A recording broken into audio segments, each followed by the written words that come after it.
오전에 짧은 시간에 민수기 전체를 정리해서 말씀드린다는 게 물리적으로 불가능하지요.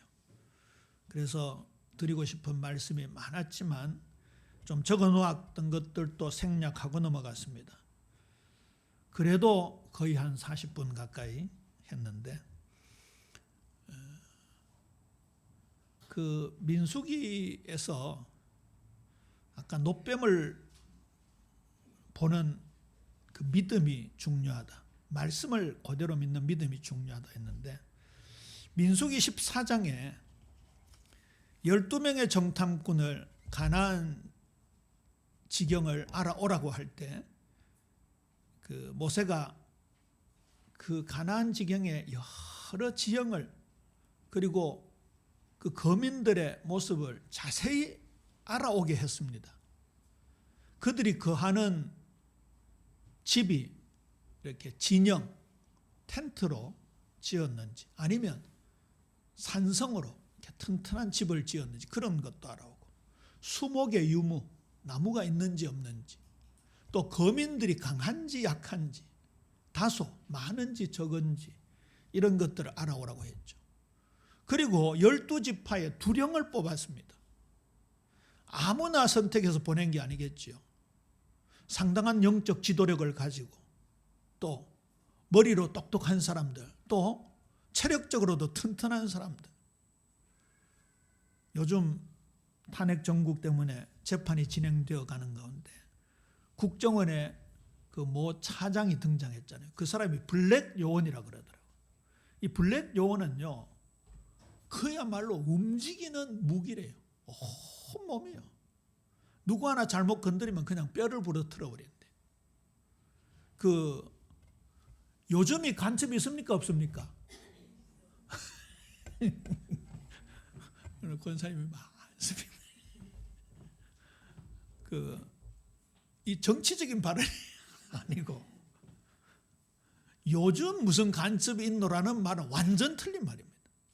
간첩 없는 나라가 없습니다. 이게 세월이 문명이 발전하면 발전할수록 더 간첩이 많이 생깁니다. 요즘은 또 산업 스파이라 그래가지고요 많은 걸 훔쳐갑니다. 특히 중국은 우리나라의 아주 중요한 기술들을 많이 가지고 가죠. 근데 A 나라에서 B 나라로 파견하는 간첩 똑똑할까요? 안 똑똑할까요? 똑똑합니다. 무기를 잘 다룰까요? 못 다룰까요? 잘 다룹니다. 맨몸으로도 잘 싸웁니다. 그런 사람을 12명 보냈는데 그중에 10명이 와서 뭐라고 보고합니까? 우리는 그들을 보기에 메뚜기 같다. 전혀 영적으로 보지 못했습니다. 그야말로 육신 기준으로 얘기했습니다. 근데 그게 합리적이었습니다. 그게 논리적이었습니다. 그게 과학적이었습니다. 예를 들어서 불뱀에 물려서 죽어가고 있는데 모세가 노뱀을 만들어서 달았다. 그게 불합리해 보입니다. 어처구니 없어 보입니다. 그렇잖아요. 아까도 말씀드렸지만 양을 만들어 올리든지 아니면 비둘기를 형상을 해서 올리면 사람들이 맞다 이렇게 볼 거 아니에요. 아니면 그 왜 뱀 잡아먹는 몽구스라고 있잖아요. 그런 거 하나 갖다 달든지. 이거는 뱀을 갖다 달았어요. 사람들이 그거 볼 때요 논리적이고 합리적으로 생각할 수 있을 거예요. 그러니까 주석가들도 엉터리로 해석하는 게 많아요. 예수님이 뱀같이 지혜롭고 비둘기같이 순결하라고 했는 그 말씀을 억지로 끄집어내가지고 뱀은 예수님을 상징한다. 맞아요? 틀려요? 아니 학자들도 아닌데 틀린다고 얘기하잖아요. 아니 뱀은 사탄을 상징하는 게 분량적으로 훨씬 많잖아요. 제가 이렇게 장황하게 말씀을 드리는 이유는요, 오늘 주인공이 누가 등장합니까? 보혜사 성령 하나님이 등장하십니다. 삼위일체 하나님은 우리가 논리적으로 해석하거나 학문적으로 연구하는 대상입니까? 무조건 믿을 대상입니까? 무조건 믿을 대상이에요. 삼위일체를 쉽게 설명하기 위해서 이 김성호라는 사람이 교회에서는 목사고 집에서는 아빠고 그리고 학교에서는 교수고 이렇게 설명하면 틀립니다. 물이 상온에서는 액체고 뜨겁게 끓이면 기체가 되고 냉동실에서 차갑게 얼리면 고체가 된다. 이것도 틀린 겁니다. 그걸 양태론적 삼위일체라 해서 초기 교회 이단으로 정죄된 겁니다. 다시 말해서 오늘 보혜사 성령 하나님이 등장하시는데 성부 아버지 하나님, 성자 예수님, 성령 하나님이 우리와 함께 하신다는 사실을 묻지도 말고 따지지도 말고 그대로 믿으시게 되기를 주님의 이름으로 축원합니다. 복음도 묻지도 말고 따지지도 말고 그러잖아요. 하물며 하나님의 말씀. 자, 이 성령이 충만하게 임한 오순절 전후를 보세요. 오순절 전에 제자들이 예수님과 동고동락했어요. 예수님과 함께 3년을 지냈어요. 예수님의 말씀을 누구보다도 가까이 들었어요. 그런데 계산적인 제자, 겁쟁이 제자, 반대로 만용하는 제자, 아니면 소심한 제자들 서로 시기 질투하고 언젠가 그런 일이 일어났잖아요. 예수님이 먼 미래 하나님 나라 도래에 대해서 얘기하니까 이 가장 가까이 있는 제자들이, 따지고 보면 베드로, 야고보, 요한 이런 가까운 제자들이 예수님 그때 하늘에서 만왕의 왕이 되실 때 누가 좌의정합니까? 누가 우의정합니까? 막 따졌잖아요. 엄마들까지 나와서 치맛바람을 일으키면서 우리 아들을 꼭 역인형 시켜주세요. 좌의정 시켜주세요. 근데 오순절 마가다락방에서 성령 충만이 임한 이후에 제자들은 어떻게 되었어요? 변화되었어요. 우리말로 말하면 돌변했어요. 그렇게 소심하고 반대로 만용하던 베드로가 얼마나 성령이 충만했는지 죽음을 두려워하지 않았어요. 계집 아이 하나의 질문에 벌벌 떨고 예수님을 저주하면서 부인했던 그가 내일 죽을지도 모르는 감옥에서 쿨쿨 잠을 잤어요. 여러분, 사형 직전에 잠을 잘 수 있겠어요, 없겠어요? 제가 이량 목사님 대구교도소 사형수 담당할 때 얘기를 많이 들었는데요. 그렇게 막 의기양양하고, 이 사형수들은 명찰이 다르거든요. 빨간색 명찰 다르고 누구도 못 갚는데. 그리고 또 어떤 사형수는 종교에 귀의해가지고 막 착한 일을 하고 평소 완전 다르게. 그런데 딱 죽음 직전이 되면요, 어떤 애들은요 막 과음 지르고 실신하고 오줌 사고 똥 사고 엄마 아빠 막 욕하고 10원짜리 20원짜리 막 그렇게 한대. 그런데 베드로는 어떻게 했다고요? 잤어요. 그냥 잔 것도 아니고 선잠 잔 것도 아니고 깊은 잠에 빠졌어요. 천사가 막 옆구리를 치니까 일어났어요. 우리 예비 성도님들 계산적이고 소심하고 반대로 시기 질투하고 싸우고 반대로 만용하는 이런 제자들이 성령 충만받고 변화된 것처럼 우리 예배 모든 성도님들이 성화의 은혜 임해야 될 줄로 믿습니까? 거기에 주역이 보혜사 성령이시다 그 말입니다. 신앙도 관념에서 체험의 신앙으로 바뀌었습니다. 인간의 모든 능력을 능가하는 권능이 임해졌습니다. 하늘의 지혜가 임했습니다. 모든 면에서 완전한 변화가 이루어졌던 것을 볼 수 있지요. 슬픔과 두려움이 오히려 기쁨이 되었습니다. 이게 진짜 은혜다. 그러면 이게 진짜 은혜다. 오늘 오전에 요절이잖아요. 하나님 복 주시고 은혜 주시고 평강 주시기를 원하신다. 그렇게 해서 무엇 만드신다고요? 나의 백성 삼으신다고요. 나의 백성. 그 원동력이 예수님께서 약속하셨습니다. 이제 영으로 영원토록 너희와 함께 있게 하겠다. 이 본문이 있는 말씀 앞으로 쭉 돌아가면요, 너희는 마음에 근심하지 말라. 하나님을 믿으니 또 나를 믿으라 말씀을 주셨습니다. 그리고 오늘 본문에서 누릴 수 있는 참된 평안을 주겠다 약속하셨습니다. 지난주에 보혜사 성령에 대해서 말씀드렸죠. 파라클레이토스, 곁에 함께 계시는 자라고요. 돕는 분으로, 대언하시는 분으로, 위로자로, 상담자로, 오늘은 교사로 나타나시는 보혜사 성령이십니다. 진리의 영이신 성령 하나님은 가장 근본적으로 우리를 거듭나게 하시면서 우리에게 주님이 말씀하신 모든 것을 가르쳐 주신다고요. 내가 아직 너희와 함께 있어서 이 말을 너희에게 하였거니와 보혜사 곧 아버지께서 내 이름으로 보내실 성령 그가 너희에게 모든 것을 가르치고 내가 너희에게 말한 모든 것을 생각나게 하리라. 교사로서 우리 곁에 계셔서 함께 하신다고요. 저는 이 말씀 나올 때마다 드리는 말씀이 있잖아요. 아는 거라고는 주는 그리스도시요 살아계신 하나님의 아들이시다. 우리가 성경 66권을 통독하는데 이 통독하면서 기도하면서 내 마음판에 새겼던 말씀이 성령의 역사로 말미암아 모든 사건, 모든 환경, 모든 인간관계 속에 말씀이 탁탁탁탁 적용되어져야 되는 거예요.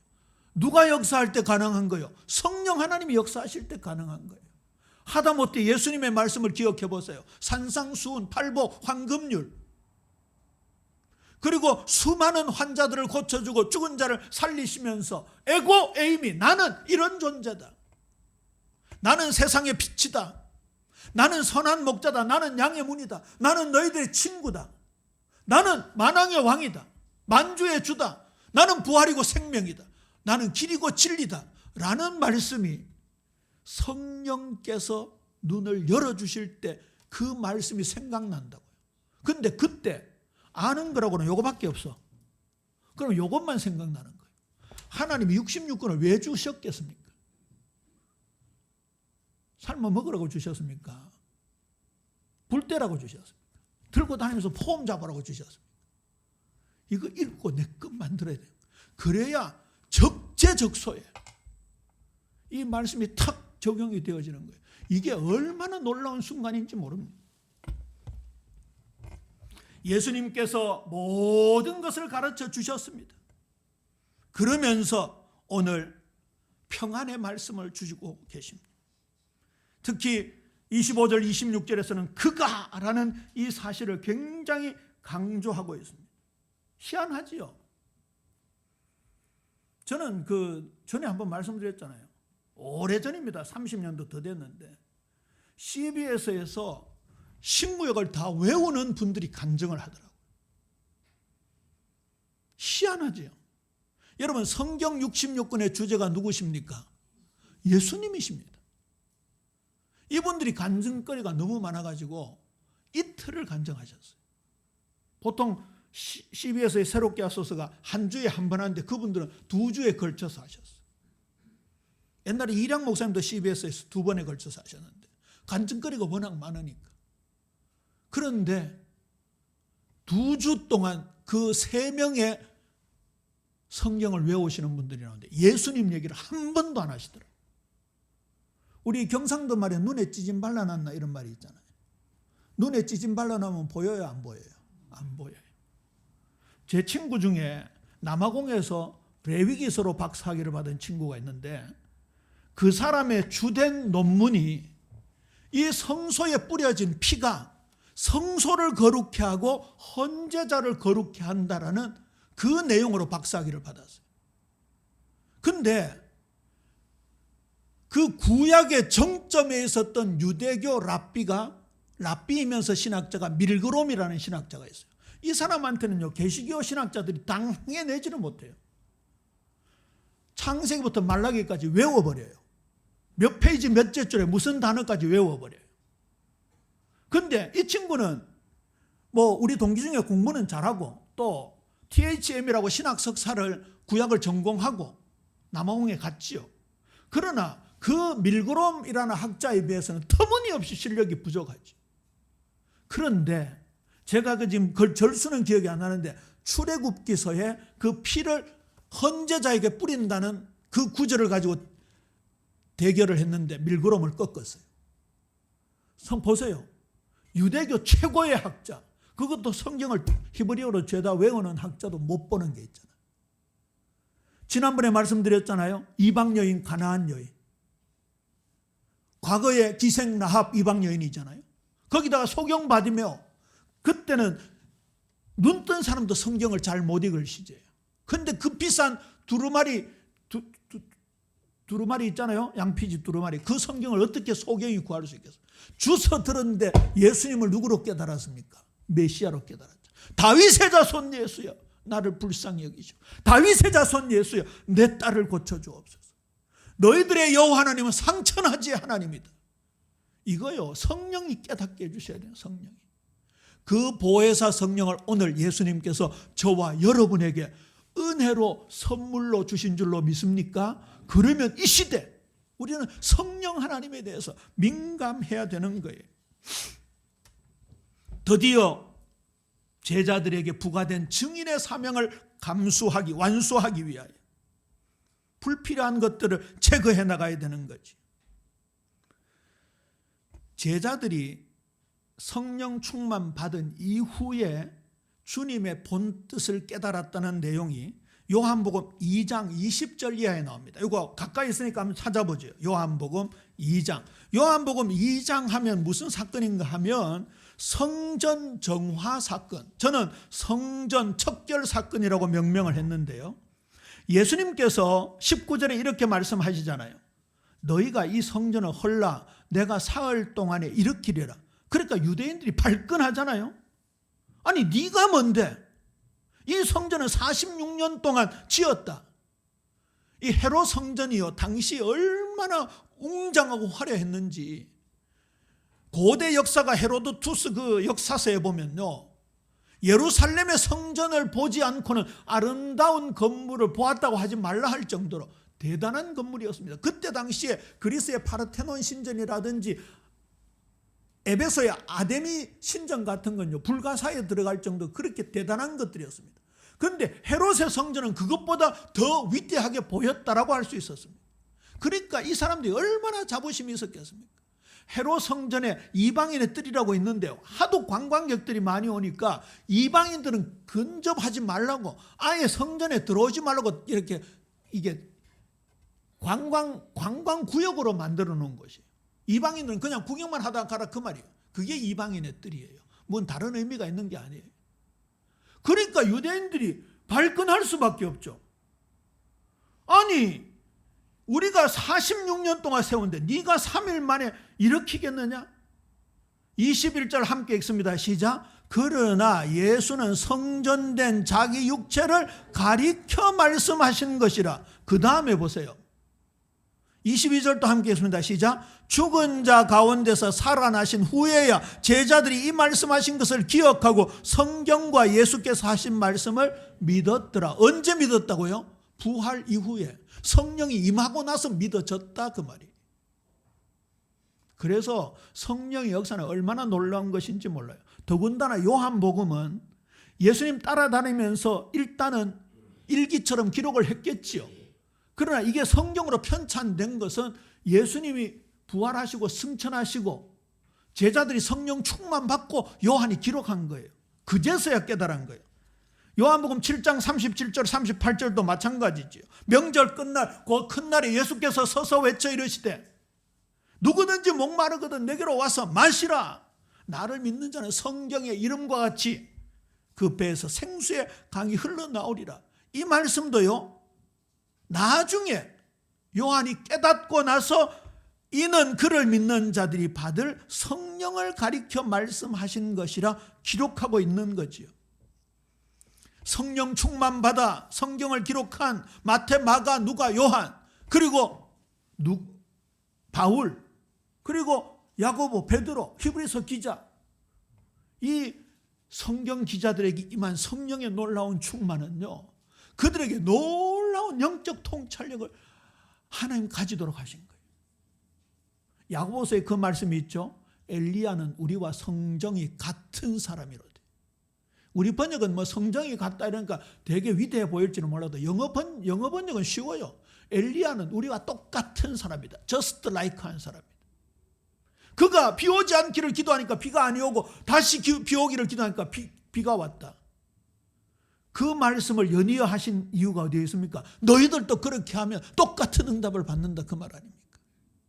오늘 예수님께서 부활하시고 승천하신 후에 성령 보내주시고 그 성령의 놀라운 역사로 이런 영적 통찰력을 가졌던 요한 비롯한 제자들처럼 우리 예비 성도님들 보혜사 성령의 말씀 받아 성령 충만한 오순절의 역사가 이곳에 임하게 되기를 주님의 이름으로 축원합니다. 그게 성경을 읽는 매일 매 순간에 일어나게 된다면요, 우리의 과거의 상처, 지금 뻘뻘 살아있는 내 자존심, 예? 이 속에 뭔가 끓어오르는 분노, 아니면 반대로 의기소침한 것, 또 아까 이스라엘 백성들처럼 너무나 우상숭배에 익숙해 있던 그 세상 세속 문화에 익숙해 있었던 것 때문에 자꾸만 돌아가는 것들, 이거요, 이길 수 있도록 하나님 우리에게 힘 주시는 거예요. 그래서 오늘 민수기를 읽으라고 하나님 말씀 주신 거예요. 나는 안 된다, 나는 안 된다. 그건요, 정말 잘못된 사고방식이지.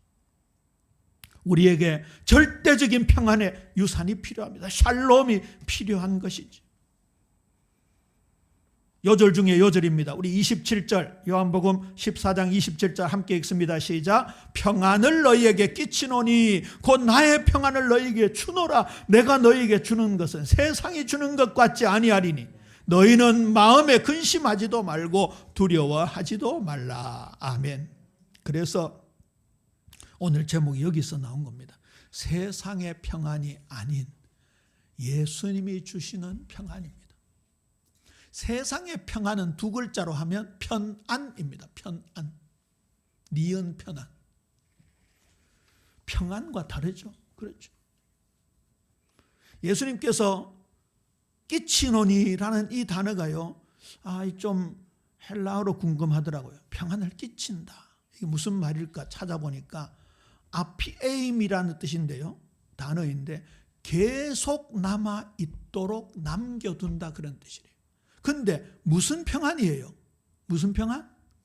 나의 평안. My peace, 나의 평안. 나의 샬롬을 너에게 준다. 이게 얼마나 감사히 다가오든지. 예수님이 가지신 평안은 세상의 그 어떤 평안과도 다르잖아요. 우리가 때로 그런 느낌이 있을 때가 있잖아요. 평안하다, 편안하다, 이런 느낌이 있을 때가 있잖아요. 그런데 한계가 있습니다. 그 평안은 언젠가는 불안으로 바뀝니다. 무엇을 의지할 것입니까? 잠시 있다가 사라지는 안개 같은 세상의 평안, 그 편안을 의지할 것입니까? 영원한 주님의 평안을 의지할 것입니다. 나의 평안을 너희에게 주노라. 너희에게 남겨준다. 얼마나 감사한지요. 내가 너희에게 주는 것은 세상이 주는 것과 같지 아니하니라. 너희는 마음에 근심하지도 말고 두려워하지도 말라. 전쟁이 일상이었던 이스라엘 백성들에게 샬롬이라는 것은 너무나 놀라운 축복이죠. 앞으로 사사기도 함께 읽겠습니다마는 그 기드온에게 모압, 암논, 아말렉, 그리고 블레셋, 이 열강들이 이스라엘 백성들을 막 침공했잖아요. 너무 두려워서 정식 추수한 밭에서 타작을 하지 못하고 저 뒤에 포도즙을 따는 술틀에서 몰래 타작을 하고 있는 그때에 주의 천사가 나타나서 기드온아 안심하라, 샬롬이라고 선포해 준 거예요. 어떻게 내가 이 소심하고 약한 내가 이스라엘 건질 수 있겠습니까? 아니다. 여호와 하나님께서 너와 함께 하신다. 오늘 이 말씀 아니겠어요? 나의 평안을 너에게 준다. 나의 샬롬을 너에게 준다. 그때 나온 단어가 여호와 샬롬이에요. 여호와 샬롬. 로마서 14장 17절입니다. 하나님 나라는 먹는 것과 마시는 것이 아니요 오직 성령 안에 있는 의와 평강과 희락이라. 요한복음 16장 33절도 이어지는 말씀인데 앞으로 나눌 말씀이지만 한 장 더 넘어가서 요한복음 16장 33절도 함께 읽습니다. 시작. 이것을 너희에게 이르는 것은 너희로 내 안에서 평안을 누리게 하려 함이라. 세상에서는 너희가 환난을 당하나 담대하라. 내가 세상을 이기었노라. 여러분, 이 14장에서 쭉 넘어가는 것을 예수님의 유언이라고 합니다. 아까 집사님도 기도하셨습니다만 이제 예수님이 고난주간을 앞두게 되고 십자가 죽음을 앞두게 되고 제자들과 육신적으로 헤어지잖아요. 그때 제자들에게 남겨주고 싶었던 말씀, 제자들에게 또 다른 보혜사 성령, 그를 우리에게 보내주시면서 그의 평안을 우리에게 끼쳐주시는 거예요.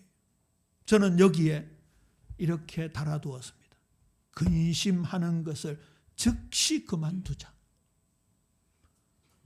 아까도 살짝 그런 언급을 했습니다만 진짜 우리가 주님의 말씀에 귀를 기울인다면 민수기에서는 거룩하게 된다고 말씀하셨고, 오늘 우리 주님 예수님이 보혜사 성령으로 이렇게 강하게 역사하시면 우리의 불신앙의 세력들, 사람의 생각들, 앞서는 인본주의, 하나님의 말씀의 가치를 두지 않고 하나님 나라의 가치를 두지 않는 모든 것들이 사라지는 역사, 적어도 사라지는 것을 사모하는 축복으로 하나님 우리를 만들어 가신다. 이를 위해서 성령으로 충만하게 하시겠다는 거 아닙니까? 예수님은 필연적으로 죽으시고 필연적으로 부활하시고 필연적으로 승천하시고, 그래서 필연적으로 성령 하나님께서 우리와 함께 하셔야 되는 거예요. 28절입니다. 내가 갔다가 너희에게로 온다 하는 말을 너희가 들었나니 나를 사랑하였더라면 내가 아버지께로 감을 기뻐하였으리라. 아버지는 나보다 크심이라. 그 아버지 하나님께서 또 다른 보혜사를 너희에게 주셨다. 이게 조직신학 삼위일체론으로 가면 조금 어려운 얘기입니다만, 예수님은 성부 하나님에게로부터 나셨고 발출하셨고, 성령 하나님은 성부에게로부터 성자에게로부터 발출하셨다라는 좀 어려운 단어가 있습니다. 그만큼 성령 하나님의 위치, 능력이라는 것은 어마어마한 거예요. 너희들이 내보다 더 큰 일을 할 것이라는 말은 이 부분을 염두에 두고 하신 말씀이에요. 그러면 우리가 진짜 그 말씀을 믿는다면, 진짜 예수님의 이 사랑을 믿는다면 우리에게는 구속사 전체의 역사, 그 주님의 발걸음 하나하나, 인생 하나하나, 성령께서 임하셔서 우리를 인도해 나가시는 이 놀라운 축복들이 믿어지게 되고, 믿음은 작년 올해 새롭게 정의를 했잖아요. 듣고 준행하는 것, 실천하게 되는 데까지 이르게 되어지는 거예요. 우리 힘으로가 아니지. 드디어 보혜사 성령께서 본격적으로 사역을 시작하시는 것을 주님께서 예언하고 있는데, 그게 미래적 현장이라는 말씀 드렸죠. 아주 독특한 문법입니다. 지난주 기억나십니까? 볼지어다 내가 세상 끝날까지 너희와 항상 함께 있으리라. 그게 우리말로 보면요, 예수님이 부활 승천하시면서 제자들에게 지상대명 허락하시고 앞으로 계속 함께 할 것이라는 미래형이잖아요. 근데 원어에 보면 현재형으로 되어 있습니다. 영어에도 보면 I am with you 이렇게 되어 있어요. 내가 너와 함께 지금 있다, 그 뜻입니다. 그러니까 예수님은 2000년 전에 팔레스틴을 거니신 분이 아니라 지금 이 자리에 우리와 함께 하시는 줄로 믿습니까? 그게 고린도 후서 6장 2절입니다. 보라, 지금은 은혜 받을 만한데, 보라, 지금은 구원의 날이라. 제가 참 좋아하는 말씀. 하나님의 시간은 언제나 현재입니다. 그러니까 내일 월요일도 똑같이 이 말씀이 적용되는 거예요. 말씀을 맺습니다. 이후에는 내가 너희와 말을 많이 하지 아니하리니 이 세상에 임금이 오겠습니다. 그러나 그는 내게 관계할 것이 없나니. 어두움의 세력들, 악한 사단의 세력들이 아무리 준동하고 역사한다 할지라도 예수로 충만하고 성령으로 충만한 너희들을 절대 건드릴 수 없다. 악한 자가 저를 만지지도 못한다. 기억나십니까? 너희 발바닥 밑에 채와 같으리라. 성령의 역사입니다. 성령의 역사. 그 무지했던 제자들, 그 옹졸하고 답답했던 그 제자들 한 사람 한 사람이 전부 순교했잖아요. 사도 요한은 죽일 수가 없어서 반모섬에 보냈지 다 순교했습니다. 죽음을 각오하고 전 세계에 퍼져서 주님의 오심을 증거하는 그런 제자들로 거듭 태어나게 되었습니다. 우리에게 이 능력이 필요한 거죠. 확실히 이 세상이 녹록한 세상은 아니잖아요. 우리 지난 주간에 장로님 네 분도 함께 만나서 깊은 대화를 나누고 또 집사님 네 분도 함께 그리고 몇몇 분들 함께 신방하면서 나누었던 얘기가 전부 힘든다는 내용이었어요. 그거는 뭐 우리가 부인할 수 없는 사실이죠. 그러니까 단순하게 얘기해서 오늘 주일날 성삼위 하나님의 평화, 그 은혜, 안식, 오늘 오후에 오순절에 제자들을 변화시켰던 그 성령의 권능, 우리 성도님들 받고 가야 될 줄로 믿습니까? 그래서 예수님이 말씀하셨잖아요. 성령을 받으라 하셨잖아요. 아멘 하고 받고 한 주간 어떤 상황 속에서도 어떤 어려움 속에서도 극복하여 싸워 이기는 영광 돌리는 삶의 예배 되어지게 되기를 주님의 이름으로 축원합니다.